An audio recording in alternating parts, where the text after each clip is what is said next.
Mason, Yes, sir. you want to hear a story? Yeah, let's hear it.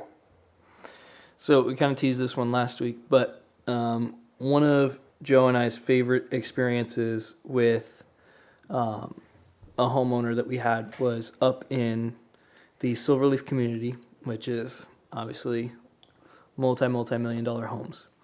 Located In Scottsdale. Okay. So we were there to make some adjustments on some of the doors that were there. We won't get into it too much, but anyways, we were there to make some adjustments, do some weather stripping stuff, nothing too crazy. It was a husband and wife who were living there. Anyways, Joe's working on one door, I'm working on another, and I can see where Joe is, but no, we were both inside. So this is how it starts. The guy walks up to us and he starts talking and basically we ended up standing there just talking back and forth with this guy for like 15 minutes. Yeah. He's talking about family, like where he came from, like stuff with his neighbors. It's hilarious. This dude is awesome. Like loaded. He knows he's loaded, like so he doesn't deny that, but he's super down to earth. Like best kind of rich person you can meet. So, but basically at a certain point, like his wife kind of comes over and she goes like, "Hey, honey, like they do need to get their work done." So she kind of breaks us up, right? Mm-hmm. Well, I'm working on one door, Joe's working on the other, and I see him walk up to Joe with something in his hand, and he's showing it to him. And they start kind of laughing and like that. So I was curious about what it was. So after he finished up talking to Joe, he walks out to me where I am. And he's not showing me what's on the other side of this little card. And he starts telling the story. So I've got these friends back east, and they're like starts describing kind of some of their beliefs, and they're a little weird. He's like, but they sent us this Christmas card of their kids with this art piece that they bought. And this is the main picture on their Christmas card. The kids are standing there with this statue. He turns around the Christmas card. It is a 6-foot tall statue that's black of a penis and balls as the base. So the penis is just sticking right up in the air. The balls are on the base on the ground. And you've got 3 kids like on this statue that's the main shot of their Christmas card. Now, are they like sitting? Are they holding the shaft, or are they sitting on the balls? One of them is holding the shaft. One of them's like sitting on the balls. I forget like where the third one was. I am dying. Is it laughing. veiny? Oh, dude. Yeah. This is not like you guys mistook it for something else. It's like, nope. Shaft, like head, veins, balls, like whole thing. That's Their hilarious. kids are just hugging on this thing. And how do they know these people? They were family. I think they were the people they got it from are the kids of some family friends or family friends, something like that. And it was just like, oh my gosh. So he was ripping them a new one with us. We were laughing the entire time. That is hilarious. That dude was awesome. He had a story too about talking to his neighbor, and that one of the neighbors who was moving in, they went over to go say hi to him, and he starts talking with the guy and finds out that the guy owns some car dealerships in a different state, and so the guy goes like, "Hey, man, like if you ever need a car or anything, like you just let me know and I'll hook it up." And talking to us, he's like, "What do I look like?" He's like, "I've got millions of dollars. Who did this like, what is this guy thinking?" But it's like, he's like, "It's very nice. Like, I'm very appreciative that he offered, but it's like, I don't need it." Like, so. That's funny. Yeah. And then from his story, guy goes back, like they're having a good time, just kind of getting along as neighbors. Guy's like, "Hey, real quick, I'm going to get you something." Goes back in the house, comes back out, and he's got a bottle of wine, and he hands it to him. He's like, "Oh, thanks so much." He's like, "I know nothing about wine at all." So he's got it, and he's like, "I just go on talking," like, and I hold it by, like, I don't know what the top of the wine bottle is called, but he's like, "I'm an animated guy when I talk, so I'm kind of moving my hands around, so this bottle's moving around as I'm talking all that stuff. We have a good time," and he's like, just talking, not a care in the world. And then I come back to the house and show like, to my wife, "Oh, look, they gave us this bottle of wine. They're very nice." And she's like, they didn't just give you a bottle of wine.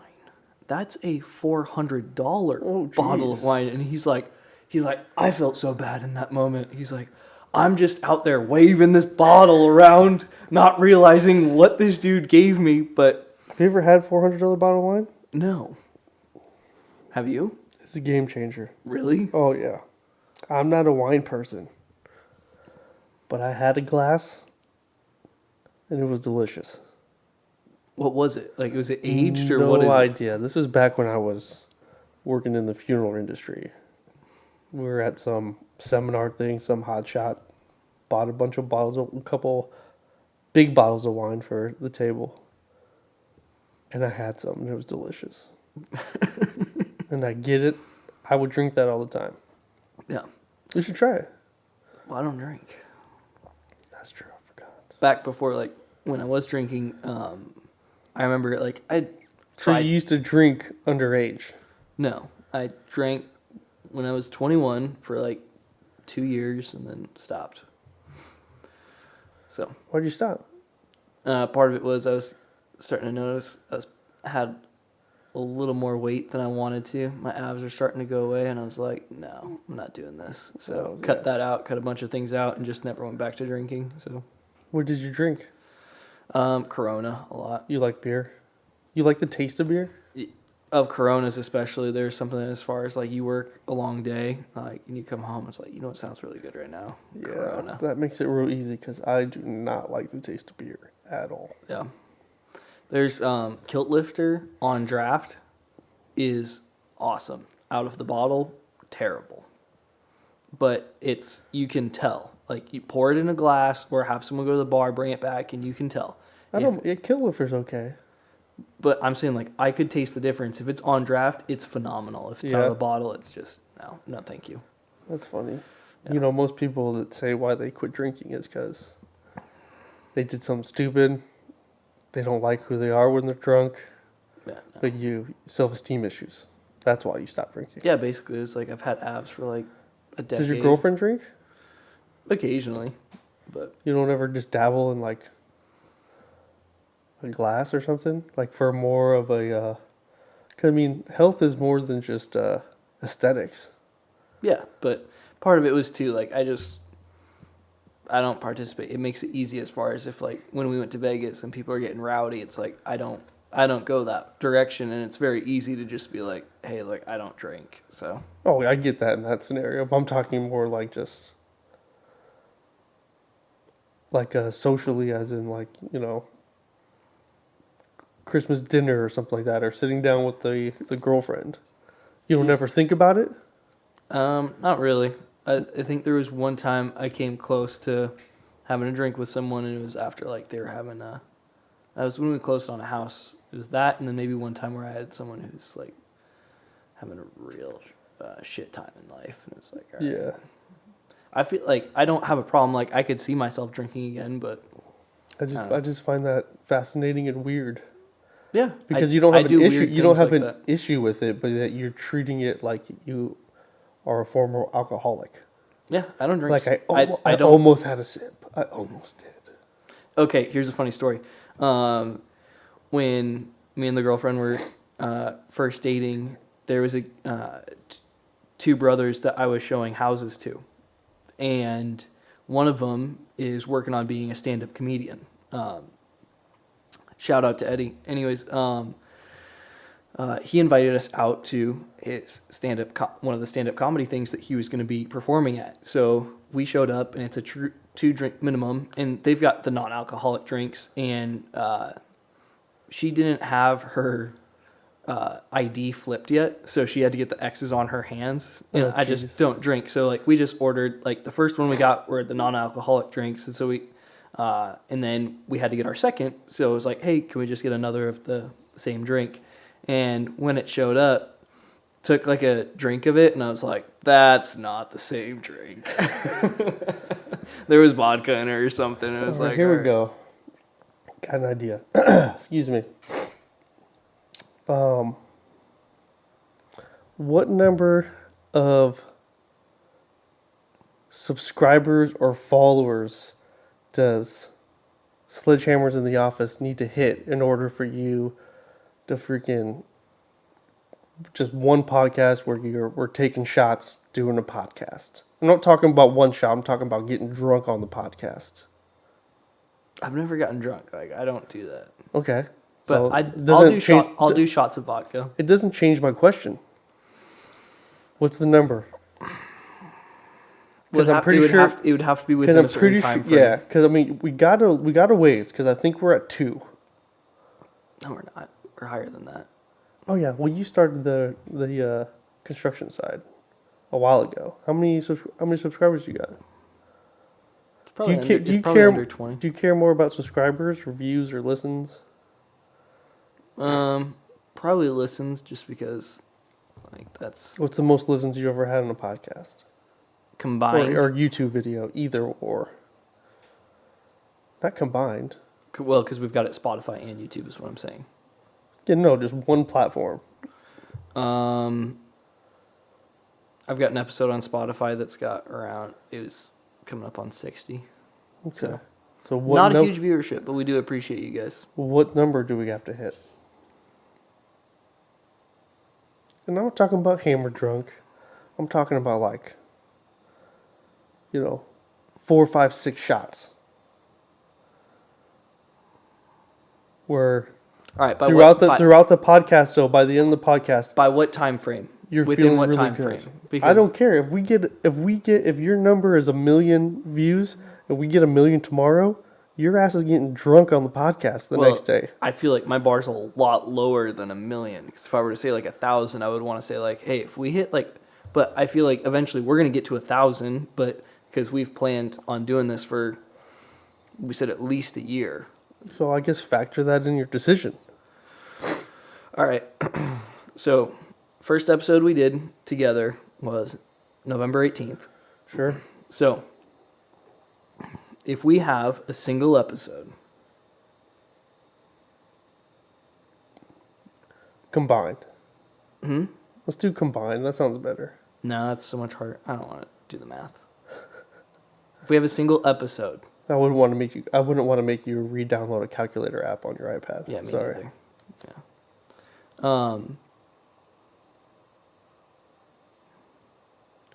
1,000? Wait, me and you together? What? Not if anybody else is on the podcast? 1,000? Done. 1,000. If we get 1,000 views on a single episode by November 18th, 2023, the next podcast, we're buying a bottle of vodka and we're That's doing fine. shots. We'll buy good vodka too. We can get some Diddy vodka. Ciroc. Is that vodka? I don't know. Yeah, I don't know. 1,000 views. Done. Single episode. You hear that? Tell your friends, tell your family. I have not drank I'm pretty sure for 2 to 3 years. I'm pretty sure that November. In 11 months, I can make 1,000 fake accounts. All right, that's also the stipulation. It's got to be real people. All right, done. I'm glad. All right, you know what? If we do that, if we get there, we'll also do an episode. We'll do the one where we're drinking. We'll do it live. Oh, that's dangerous. I'm very inappropriate. But yeah, we'll do it But then, live. as Scott, sometimes it can get worse with alcohol.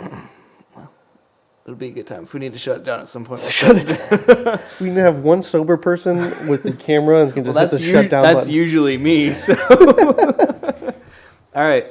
We'll make the new guy Caden do it Yeah, because he's not old enough to drink. that's true. When does he turn 21? How's he? 19 years Oh old. yeah, we've got time. All right, needs to be by November 18th this year. Single episode, 1,000 views, Done. and it's got to be of the podcast. It can't be of any of the other videos. Make sure you send me a clip of that so I can post it on my social media. Dude, I do have a feeling that I'm gonna be drinking. Sooner than later. Yes. Oh man, that's crazy because I honestly forget what year it was when I started doing that. But yeah. All right, we ready to do this thing? Yeah, let's get into it. All right. Ladies and gentlemen, welcome to the Sledgehammers in the Office podcast, where we celebrate the heavy hitters on the job site and in the office. I'm Thaddeus Claus. Today I am joined by Mason Oxendale. What are we drinking, sir? A little bit of Ghost, sour watermelon. You guys are just rolling through those energy drinks, huh? Yeah, I am definitely shortening my lifespan, unfortunately. It is what it is. YOLO? Is that what the kids say? Yeah, YOLO. YOLO. As always, Shamrock, chocolate milk, the whole milk, not the 1% one. Sorry, guys. All right, we've got our stats to jump into real quick, and then we'll get into a couple of the topics we've got prepared. So we're focusing on the Maricopa County for Arizona. That's going to be encompassing Phoenix, Glendale, Peoria, several other cities as well, but this will kind of be Phoenix metropolitan, what you think of for that. We try and use this as we know exactly what those numbers are. Obviously, they're not going to translate directly to everywhere else in the country, but gives you an idea of what we're seeing and hopefully gives you somewhat of an idea of what's going on other places. So, active homes, we've got 13,026 active. That is down 1,865 from a month ago. Closed, we've got 4,326, which is up 262 from a month ago, which found that surprising. 2x4s, they're at $325. That's down only 42 cents from last month. Plywood, $12.30 a sheet, which is down $3.50 from last month. Interest rate, forgot to ask for that this week, but I'm pretty sure we're still hovering right around that 6% mark. So I believe it's like 6.125 or 6.25, and I believe that's without a point buy down, but I'd have to double check. Yeah, we'll it's try without. Okay, we'll try and get back to you guys. Get back on the train for that rolling next week. So On par. Usually, end of the year, you don't typically see the close numbers go down too much because a lot of people who are looking for houses in the fall don't close until December unless a lot of people's goals. They want to close before the end of the year. Some people don't want to start looking till the beginning of the year. So you'll see the active numbers down. which I am honestly surprised to see the closed numbers up, though. The maybe one thing that I could think of, which I think when I pulled these numbers, though, it was like almost on the date for Thanksgiving. So I would say, because we're recording on the 31st, it might have been they pushed a lot of those closed dates to afterward, but that still surprised me. Yeah, plus we're coming off a unique situation, too, with the crazy 2020 stuff. So, like what I tell my buyers right now is we're putting offers, because a lot of these homes are still or were priced way above what the market's what it's willing to sell for on the market, because they were still going off numbers from when the market was crazy. So a lot of those sellers, even though the number that they're at is closer to what it is fair value market right now, but they're taking lesser money. So I think that you're just having a little more smarter buyers taking advantage of the sellers wanting to get rid of the house before the end of the year kind of thing, maybe tax issues, anything like that. So I think you just have some savvy buyers out there just trying to get lower offers on homes. Which I wonder, too, as far as if I know that for a lot of realtors, there's been a push to say, hey, like interest rates are going up, which pushed a lot of people out, but trying to let them know, hey, here's the options that you have that we can work on that interest rate. Because we talked about it before that if the lenders want to communicate something like that, they can come to us and we know right away. But that doesn't go down to the end consumer for a couple weeks. So we might be seeing a catch up on some of that lag time. So it'll be interesting to track those closed numbers, especially going into the new year, to see if people are adjusting, they're getting their budgets and their finances to where, like, yep, okay, we're ready to pull the trigger on these things. I mean, you see a lot of the things on like social media, all these realtors telling people that, interest rates are at 7%, but it's still a good time to buy. I'm not a big fan of that because you don't know everybody's situation and you're just trying to get. But I will say I am on the side of, I'd still believe that, if your situation's right, and you want to buy a house, that these are probably some of the best times to buy a house, because I don't see like people talking about houses are gonna drop significantly or anything like that, especially in Arizona. I just don't. I mean, if that happens, I think there's just gonna be the entire United States, like the economic stuff is just gonna fall everywhere. So like everything, not just real estate's gonna fall if that happens. I don't see it happening. So like I'm a firm believer that prices, if they do go down, maybe a little bit, but we're growing so much, it's going to only continue to go a little bit higher. Yeah. We're just going to be one of those cities, not like California, but like it's going to be more expensive to live in Arizona. Yep. Arizona's badass. You got the beach, you got the snow, you got Vegas, you got Mexico. We got it all.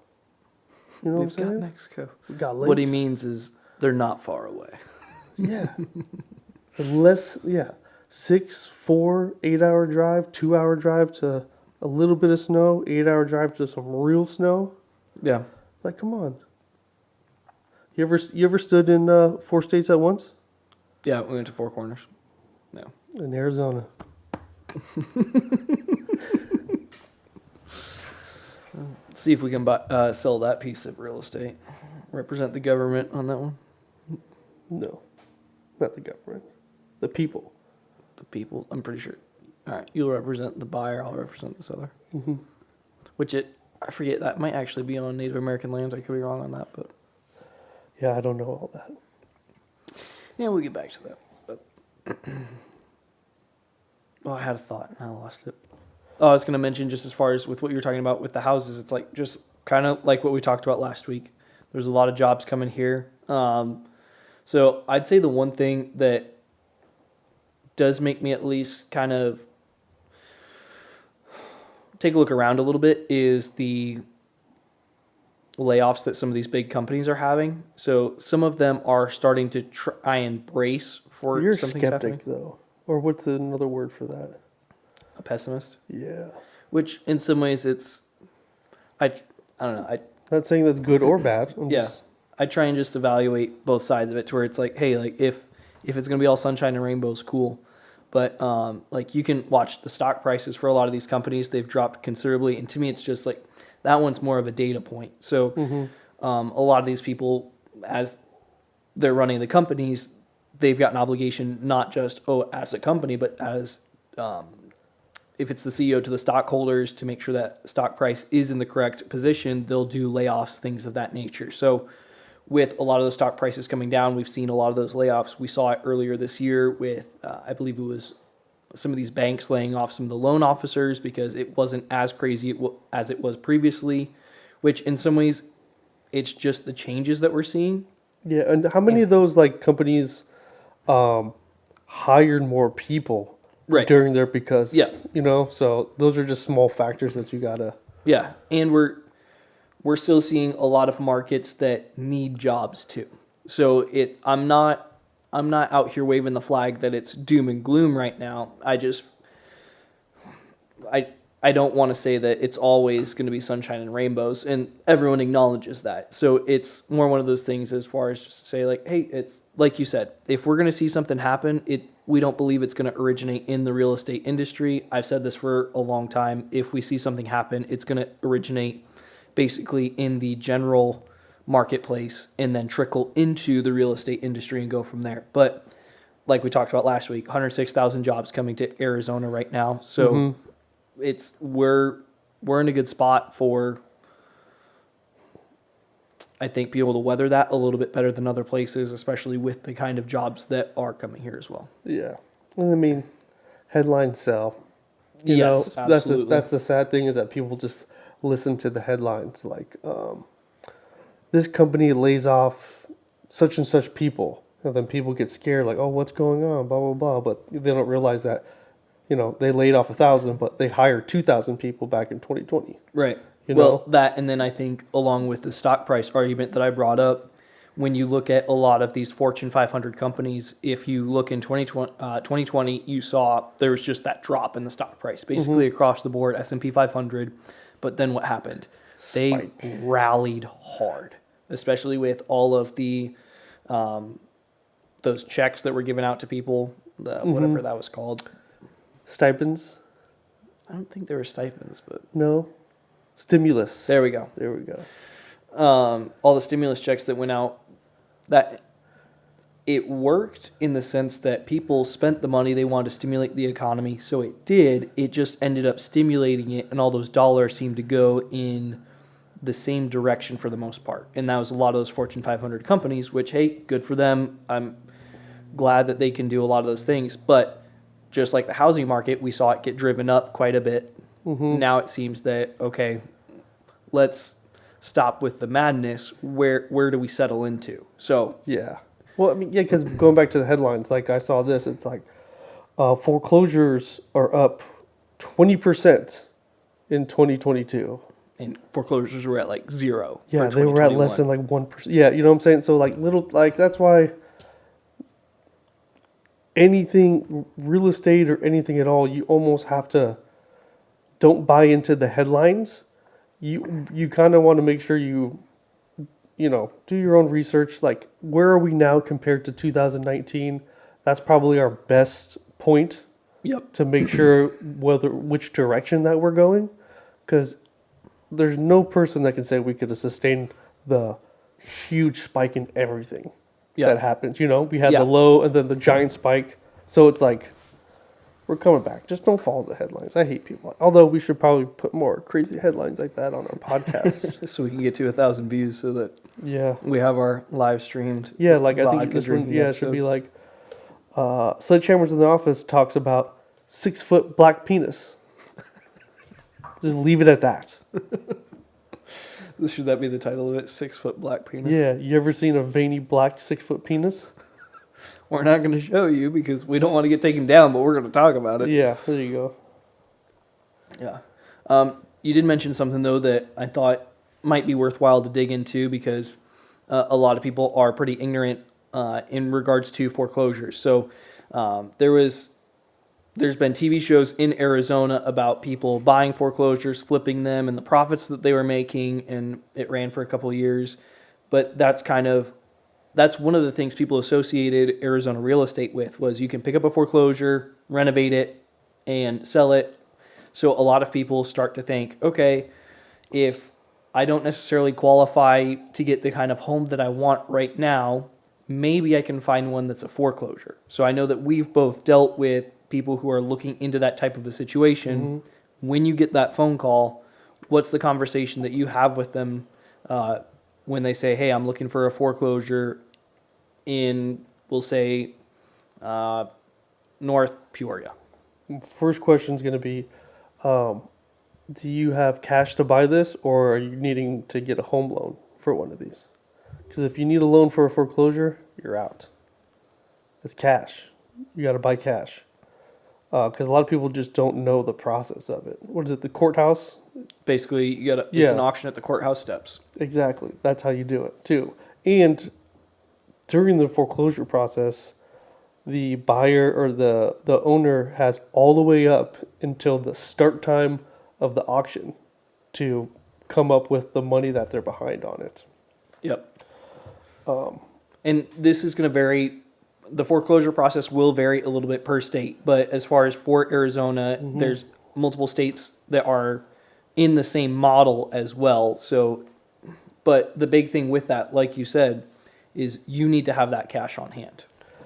Yeah, and right now, because there's not, what was it, 2008, 2009, when there were a lot of the foreclosures and people were posting it and you could find them on Zillow and stuff like that. Like, you're not going to find any like crazy deals online with the foreclosures. You're going to need to get in, like with a lot of these top investors, you need to get in touch with a lot of these lenders that have these foreclosure ones.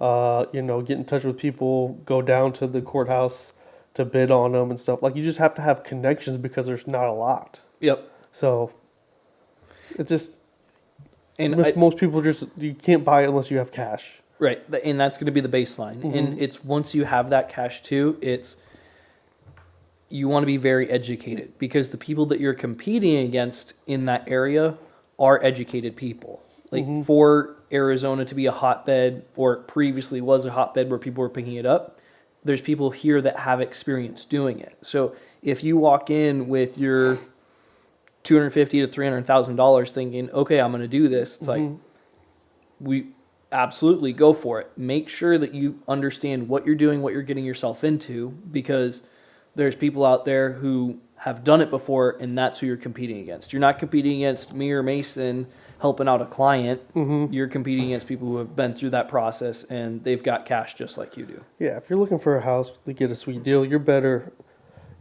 off like door knocking, sending flyers, like a lot of these things. Like I had a lead, some online lead come in. Guy wanted to sell his house. Wasn't the nicest person to me on the phone. He's like, "Oh, talk to me after the elections." Never got a hold of him. He ended up selling his house to some LLC, a flipping company, or maybe they're gonna rent it out. But like he left probably about 95 grand on the table. I mean, like there's just people out there, I guess, who are unaware. So if you're looking to get a cheap, like that route is probably gonna be your best one. Other than that, just save some money, get your credit score up, and buy a house that you can afford. Yeah. Which, and I think too, as far as I was telling Mason before we got the podcast started, ended up helping some friends of mine go under contract this week on a house that it's a beautiful house, and we were very happy that we got it. It was probably one of the best ones that we had looked at. So in some ways, it does go into the ones, if you go shopping with a realtor, they'll be able to help you out. The other thing too is for this house specifically, we had our contract in within 24 hours of it being on the market. So if you work with someone like Mason, if you work with someone who's really paying attention to the market in those areas and is really willing to work with you like that, they're going to help try and find those hidden gems, but then also know exactly what to do once you found it to really be able to lock that down. So it's, in some ways, I feel like real estate does get locked into this very traditional, here's how you do things, step 1, 2, 3, but at the same time, there's a reason why it's done that way, because the best practices are shared throughout the industry. And that was a unique situation too. So just being aware of it being a good priced home in the area, knowing to contact the agent to see if any other people were interested in it, which obviously they were, which is why you put in your offer so quickly. I mean, because a lot of other agents just might have been like, "Oh yeah, this just came on the market. Let's go see it when you're ready next weekend." Because the market's slow. Nobody's going to have an offer on it, kind of thing. So, yeah. All right. I know we've got some notes and other topics to get into, but do you want to dive into iBuyers real quickly? Because I've got kind of a bone to pick with them real quick. Yeah, go ahead, dude. All right. So we've talked about it here on the team, that there's a company that they talk about how many hours that they can sell your house in and all that good stuff. And then there's the ones where they love to talk about your front door. Speaking of which, a publicly traded company named Open Door, I think it was last week, had a stock price that was under $1 at one point. But anyways, moving on. Back to those places. We've talked about the market changing quite a bit. How has the market changed with those iBuyers? And then how do we see that reflected in their advertisements? I don't see their advertisements. The only ones I see or hear are the ones on the Arizona sports talk radio, because they have a sponsorship. Yeah. But I really don't. I've seen, especially for the one that tells you about how many hours they can sell it in. Yeah. Especially on like Sundays when we're watching football, and they're still doing the same advertising where it's like, we'll get you this many thousands over. It could be this many thousands over. It could be this many thousands over. So that's been the same marketing they've had the entire time, which to me, the funny thing is, a lot of these companies have changed the model or the algorithm with which they're buying, but their advertising still seems the same. And it's like, no. We know that you switched things up not too long ago, because there was a while where one of them that likes to talk about your front door, they were offering very, very strong offers that for a while we were saying, hey, you want to start with looking at how much they'll buy your seller's house for. And then at a certain point that switched, and now it's 40 plus grand underneath what it could probably go for on the market. So to me, it's just interesting when some of these places, they're trying to keep it like they're playing the game of, look what we did back in early 2022. And it's like, yeah, but things changed in the middle of 2022, and you're not advertising it like it did. Yeah, 72. They sold, right? They sold, like the guy who created. Oh, Didn't he? ooh, I thought I did hear Hague? something about Are we that. allowed to say that? There is a brokerage named Hague Partners that I think it was Greg Hague is the CEO. He's the public guy who's on their commercials, so I don't see why not. He advertises his name on there. So Well, he's still the founder of it, but like I swear I heard him.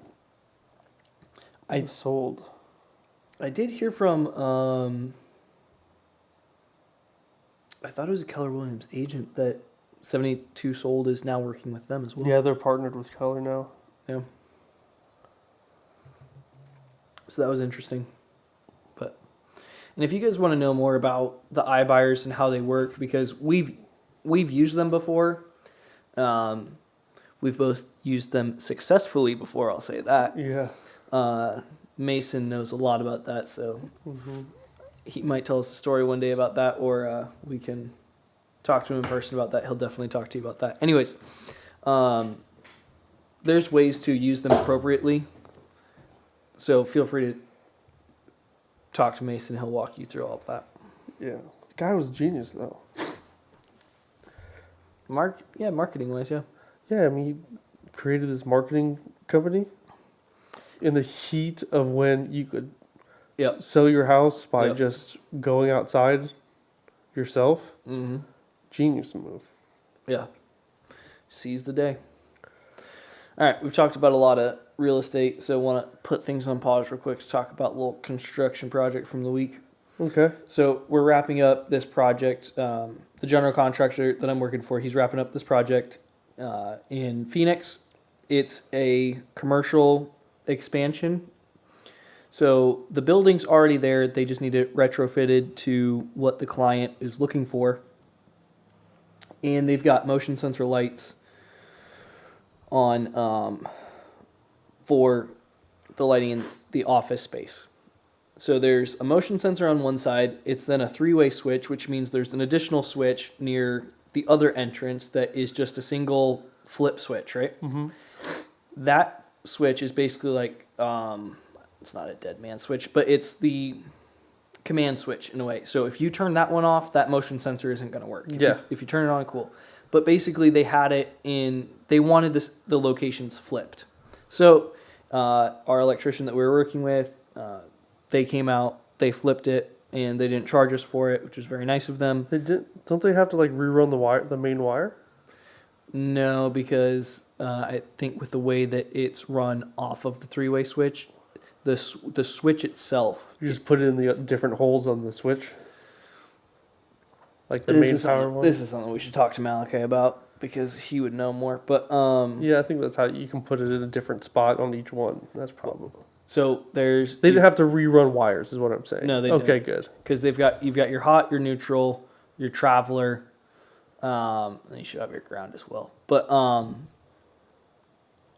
basically, just the locations needed to be switched. Mm-hmm. So they did it. They didn't charge us for it. Very nice of them. But basically, from what I was told, like 15 minutes after the guy left, it stopped working. So the people are working in this office, and it's just dark. So I got sent out there, what was that, Friday, and had to go try and mess around with that. So was very proud of myself that it took me a minute to try and diagnose what was going on, but ended up just being like, all right, we're getting rid of this existing motion sensor switch, put the new one in, figured out how to wire it all up, and then Isn't that that's the goal of a general contractor. yeah, Figure out the issue, not your expertise, and you have somebody else do it properly. yeah. But I was all proud of myself. I was like, nailed it. Nailed it. Yeah. All right. Do we want to jump into our house for the week? Sure. All right. So, as always, we've got this house. We're going to, for everyone listening on audio, I'll go through, describe what we're taking a look at. Mason's going to come in with the Realtor eye and then give us some of his evaluation. We're not trying to, for any criticism, it's not us trying to criticize the seller, what they have, or anything like that. We're treating it like we're buddies. If this is my listing, Mason's going to give his advice. If this is Mason's house, I'm going to give my advice on what he could do to the house. So this is not us trying to bury someone. So we've got a $525,000 house, 3-bed, 3-bath, 2,100 square feet. And it is a 2-story house, 2-car garage, primarily rock front yard, a little patch of grass in the front. Going inside the house, we've got a living room. Let's see. You're looking straight at, looks like the staircase for the most part. Dining area off to the side. Lots of carpet all throughout.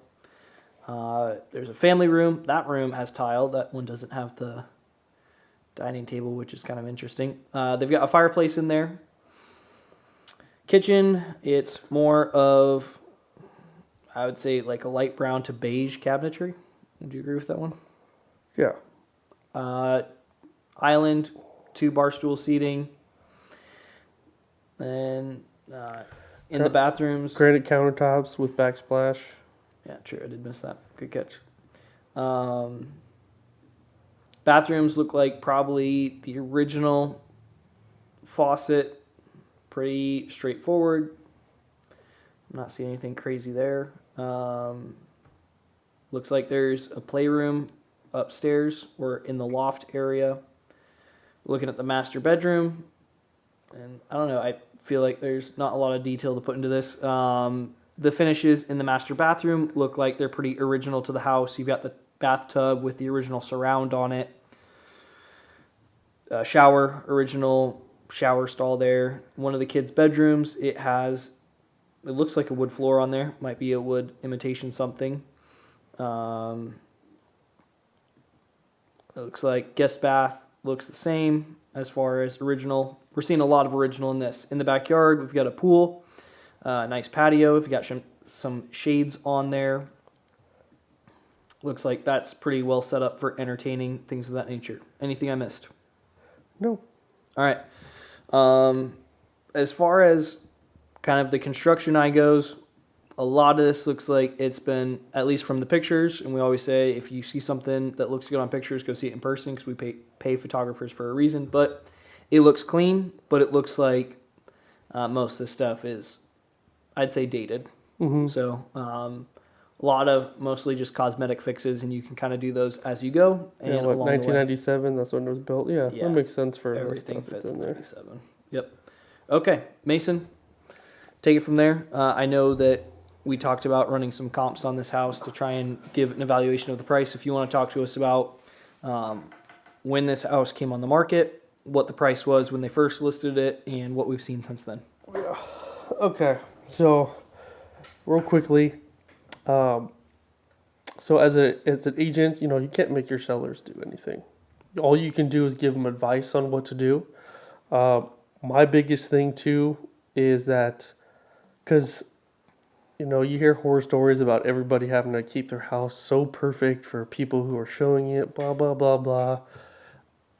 You don't need to. You don't want to have the house in a mess when people are coming to see it, but people know that you're living in it. So you just make it look nice and tidy. Don't have spills and food all over the place. But the main thing where you want to get super anal about is picture day.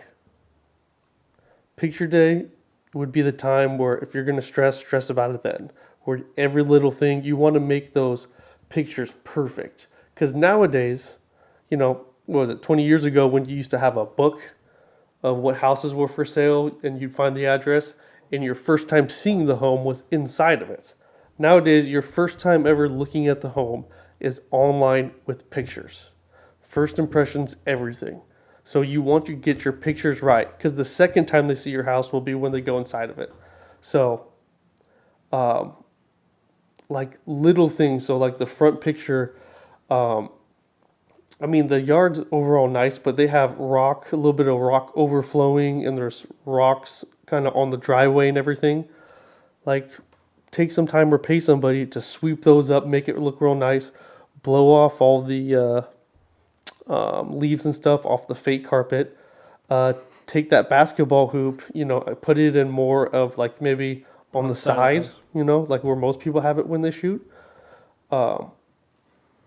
So those are, because the inside of the house looks nice. It looks like obviously somebody's staying there, but you can tell that they obviously probably don't live like this. They have it set up real nicely. So that's nice. That would be, with this house, that would just be the main thing. One of the things I noticed as we're walking through, and want to see if you agree with this, do you feel like some of the angles that the photographer got kind of don't give you a full view of what this house looks like? Yeah, I'm not positive that this was a professional photographer, because you can tell that there's no wide angle. Like if you're going to do any type of that, you need a wide angle lens to do it. So I'm not saying the realtor did it, not, maybe the owner wanted to take their own pictures. I've actually had an owner where I had professional pictures taken, but they didn't like the way that their interior paint came out. Like it made it look real yellow. So I gave her all the photos because she's, somewhat crafty. So she actually went through and edited all the video, or all the not edited, but put like some filters on it to make it look more like what the house is supposed to look like. Adjusted the settings. Yeah, which isn't, so maybe they didn't want to take their own pictures. You work for them, but yeah. Like you said, as far as your first impression. If this is your client, you're going and saying, "Hey, I understand what you're saying, but let's have a professional come in. Let me pay for it. That's part of my fees. Let me get professional pictures in here." Cool. So with that said, so if I'm running comps for this one, let's see, you said you want me to talk about the history a little bit. So, yeah, let's start with the price. Where are they listed at and what happened since then? This house is currently listed at $525. Yes. This is in Arrowhead Ranch. It's right off the 101 67th. It's a nice area. But they had it listed 71 days ago. So what is that? October 21st, yeah. For $680,000. So we've seen a drop of, and then their 150 grand. Yeah, then 3 weeks later, no, not even 3 weeks. 10 days later, they dropped the price 100 grand to 580. Weird. You don't see that a lot. Thaddeus made a comment about maybe somebody had a fat thumb when they were pressing the buttons, but if you don't notice that for 10 days, 10 plus days, it's like, I don't know why. They know. My best guess is that maybe they used the comp, or like we were talking about earlier, on a pending one, and then they realized once it closed, it didn't actually sell for that much. So this person might have backtracked. But once they made that initial drop, over the next 2 months, it slowly dropped from 580 all the way to where it is now, 525. Which is another 65 grand. Yeah, 55 grand. Yeah. Or is it 55? Yeah, you're right. Yeah. I can't do math.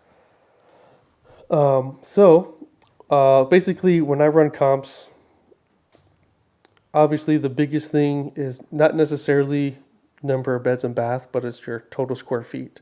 Because run comps like an appraiser would. So, the closest house to yours is the one that has the closest square feet to yours. Is also, single story versus 2 story. built within the same Yeah, time 10 frame. years, up or down 10 years. Usually don't want to go any more than appraisers usually don't go want to go anywhere over a mile away, and they don't like to cross main streets. So like 67th to 75th, they'll cross over 71st, but they don't like to cross over those main barriers. But they will. I mean, appraisers did a lot of crazy things this last couple of years. Yeah. And Which also, and part of it also would depend on to the amount of homes that you've got available in that area. exactly, that's what I was going to go into. So I always start with the most specific, same neighborhood, plus or 10 years, plus or minus 200 square feet up or down, same number of beds, same number of baths, single story versus 2-story, and kind of get it as close as possible, and then slowly expand those numbers out a little bit more until I can get enough data. So you're looking at At least houses 4 to that 5 are on the market, that have closed, on and the that are- market, pending, closed. Now the closed, I mean, the appraisers were using like closings like 6 months back. Like they used to only use like 30 to 90, like going 90 days out was a lot. But about 90 days, maybe 120 days is the most I'll go back out, especially right now in this market because it's such a price difference. Yeah. But again, I mean, appraisers kind of do everything differently. So I kind of do my comps We're as trying close to as possible. imitate them, but it's going to depend on the appraiser. Exactly. And when you don't have the perfect comps either, like say it's got the same square footage, but maybe it has a extra room or an extra bath, or it has a slightly bigger lot, an appraiser will give adjustments for an extra bath, adjustments up for an extra bath, price adjustments down if you're missing a bedroom, plus or minus square feet, so it's all that stuff to take in consideration. So when I look at a house, how similar is it to my subject property? And then are there any price adjustments I need to make based off it having a pool, a 3-car garage, a slightly bigger lot size? Which out of the three that we talked about, the active, under contract, and closed, gets the most weight in regards to trying to estimate the value of a house, or that an appraiser would use? For Oh yeah, they're going to go house? closed first, and then they might go to pending under contract. And then a lot of times appraisers might try to call the listing agent and be like, "Hey, I noticed you have this under contract. I'm trying to run numbers. What's the price you have it's supposed to close for?" And then they'll go to active. So active, you You don't want to base it off of active because at you all. could have several people in a neighborhood saying, "We want to sell at 750," and it's like, well, your house should be listed at 525. Exactly. The market is closed. Whatever it sells for, that's what the market is buying it for. Gotcha. Now, in regards to this one, so when I run my comps, I kind of have 3 different categories. I put them in.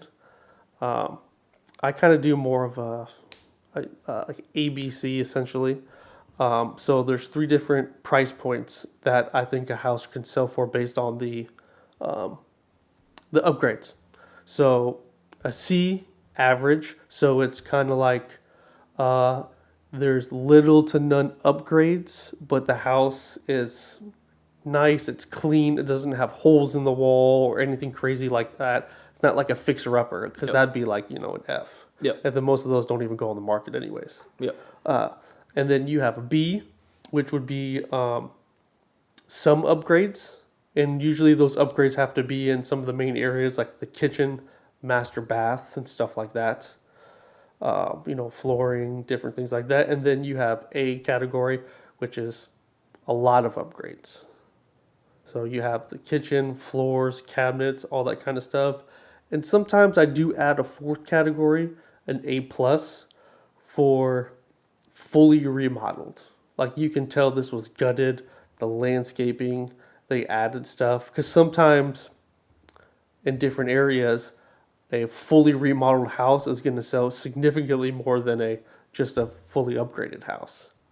But essentially, so I have those 3 different categories, and then I go through and look at the pictures, or when I'm going through the house, I take my own pictures or take mental notes of plus and minuses of upgrades, and then I put the house in one of those categories. Now, each of those categories are already made. Like an A house can sell from 600,000 to 620. A B is 600 to 580. C is 580 to 540.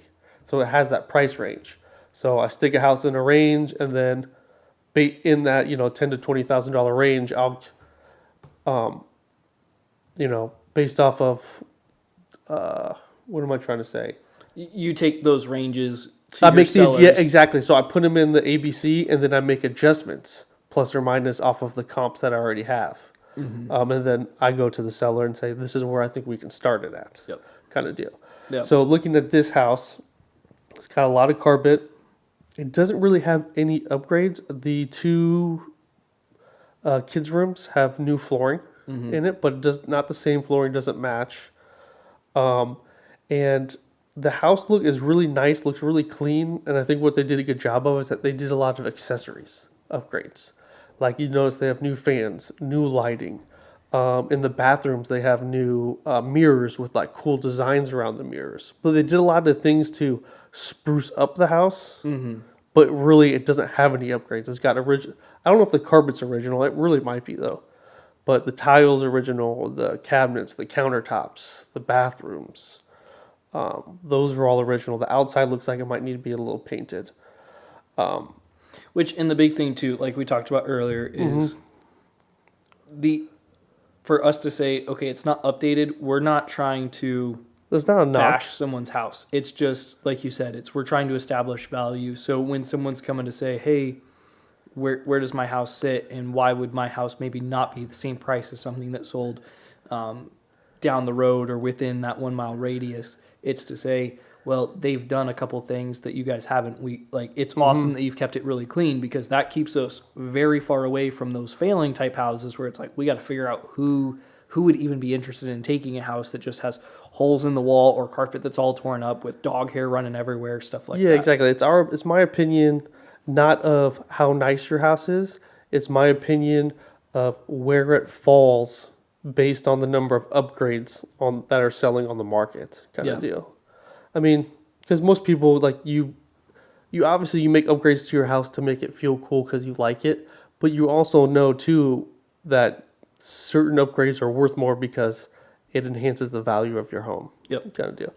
So with this home, I would probably put this closer to I would put this in the C, the average, because of the cleanliness and the accessories. I'd probably put it on the higher end of the C range, because it doesn't have that many upgrades.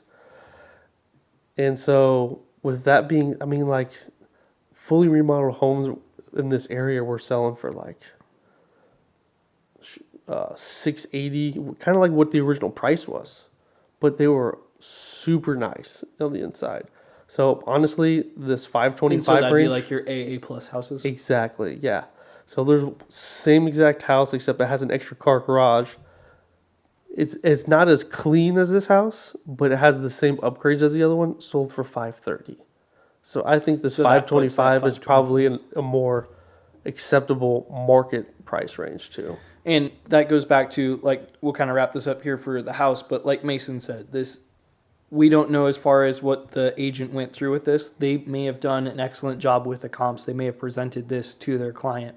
But at the end of the day, like Mason's talked about a couple times, that the client is going to get the final say on where they do want to list their house. We come in with advice to say, hey, we're professionals. This is what we do.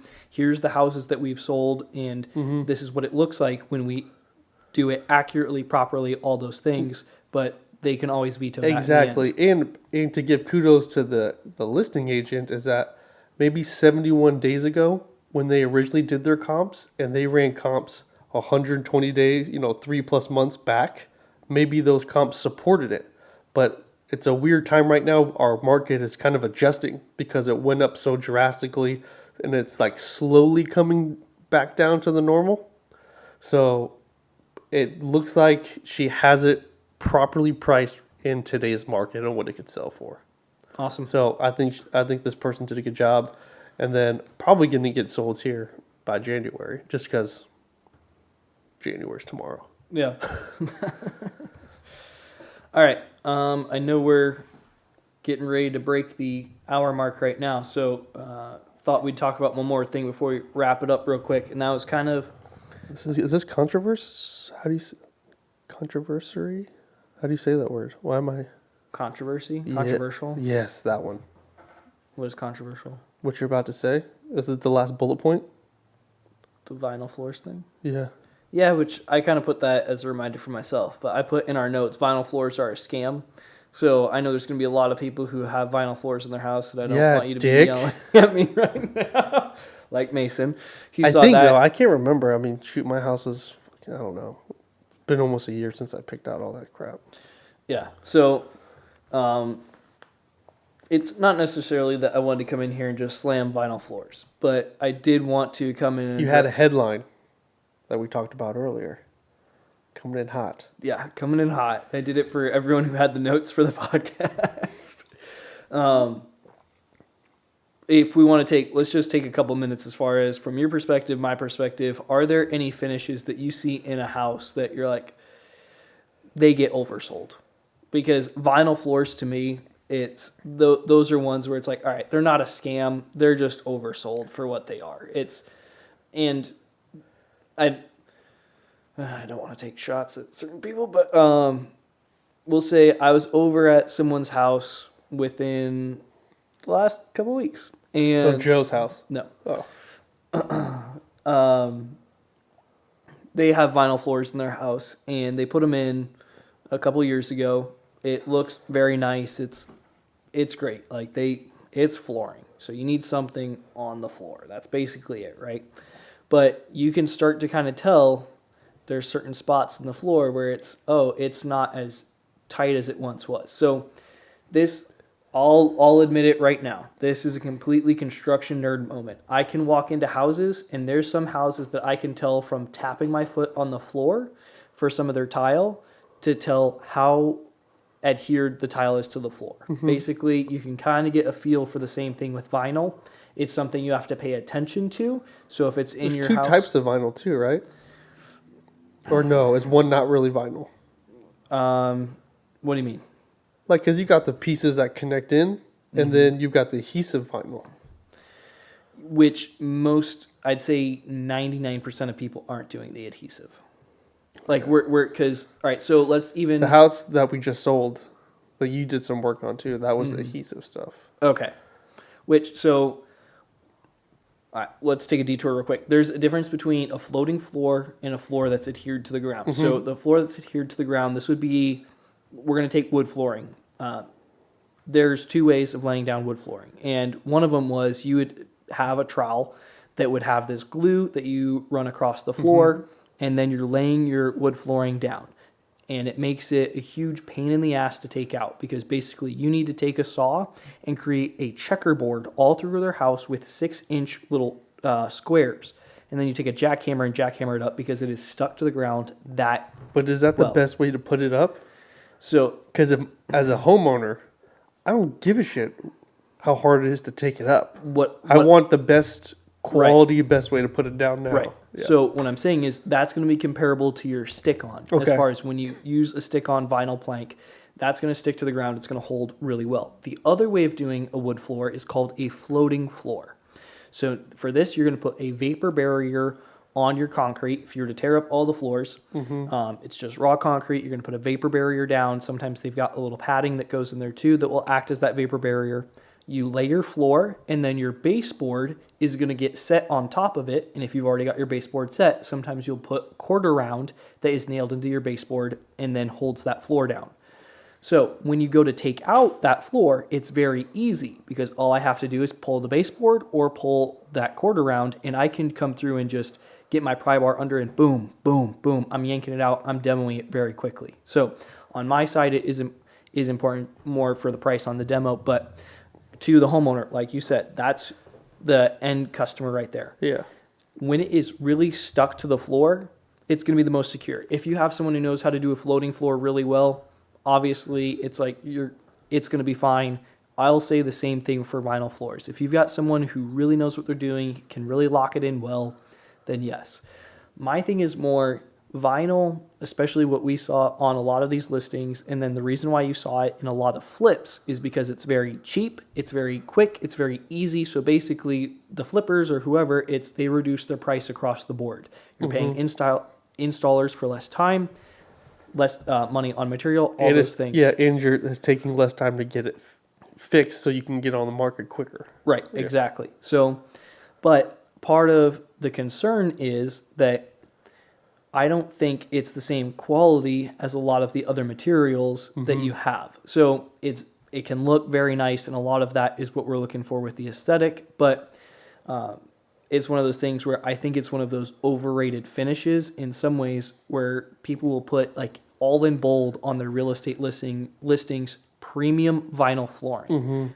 To me, it's like, I'm glad that you spent an extra bit of money per square foot on that flooring, but if you give me a house where it's vinyl flooring, wood flooring, tile, vinyl flooring is taking last place every time. I don't care how premium you tell me it is. Yeah. So that's why I put in there. Would you do tile over wood? Personally, yes. And the reason why is because they've got a lot of the wood look tiles now. So you can get some of that same aesthetic out of it. And the other reason for that, I used to hate the wood look tile, but now I've come to have a great appreciation for it because it's a lot more water resistant. If water were to spill on a wood floor, it sits there too long, it's going to soak it up, it's going to create expansion, and then you're going to have an issue. Yeah. I had a really good experience in the other house. I think we got really good vinyl flooring. So that's why I didn't mind getting it in this new. I wanted tile. My wife kind of, and the price also helped too. But the only thing that sucked with the vinyl, because it was like a super padded too, and we had to put the freaking goo on it and stick it on. Was that they advised us not to use steam mops because of the steam mops could essentially loosen up the glue and start pulling up some of the. Yep. And we were big shark steam washers, so yeah.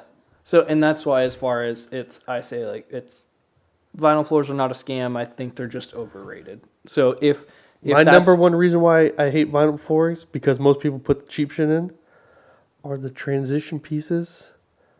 And when you put flooring, I mean, you're the contractor. I'm just purely off of aesthetic. Pull your fucking baseboards up, put your new flooring down, then put the baseboards on. Yep. I hate it when people run tile to the baseboards and then just fill it in with the grout. Or they do the tile and stuff and they put a fucking transition piece around it. It doesn't look terrible, but the transition pieces between different flooring is awful. Yep. If you're going to go vinyl, in general, just make everything all the same. No need for transition pieces. Yep. Nobody likes hitting their big foot on it or stepping on it. It'll look ugly. Yep. And if you're going to do it everywhere, that then says, all right, if we're doing it in bathrooms, in the living areas, now you've got wet areas and you've got your dry areas. So you've got water now on vinyl, which usually people are going to say is fine, but I don't know, whatever. That's my opinion. Yeah, your opinion sucks. Yeah. So I totally understand it though. Like, there's an affordability aspect. It looks great. It's going to function really well for most families. Just make sure you're working with a contractor who knows exactly what they're doing on that install to make sure that you're going to get the best life out of that vinyl. And then also, if you can, don't do the cheapest vinyl. Yeah. So let's leave them with the tip. So if they do have to go vinyl, what is the best vinyl? Like, should they look for within the vinyl other than aesthetically, as far as like quality and stuff? Should they go with the tap-ins or the? I'd say one of the big things is if you're going to do a floating floor, that's fine. Make sure that your contractors are able, and this is going to go for tile as well if they're doing it to, if the baseboard's already in. Make sure that they understand you need to go tight all the way to that wall. And when it's nailed down, make sure that's nailed down tight all the way around on the perimeter. The other thing to look at is going to be for your vinyl floors. The ones that are a little bit thicker, sometimes they're going to have a padding underneath too. those are the ones that I would usually lean more towards rather than having something that is just as thin as can be. Okay. All right. All right. Well, let's wrap it up. Mason, where can they find you? On the IG at MasonOxendale. That's the best way to check me out. Or if you just need to get a hold of me, just call or text my cell phone, 623-824-1770. It's been the same number since high school. Cool.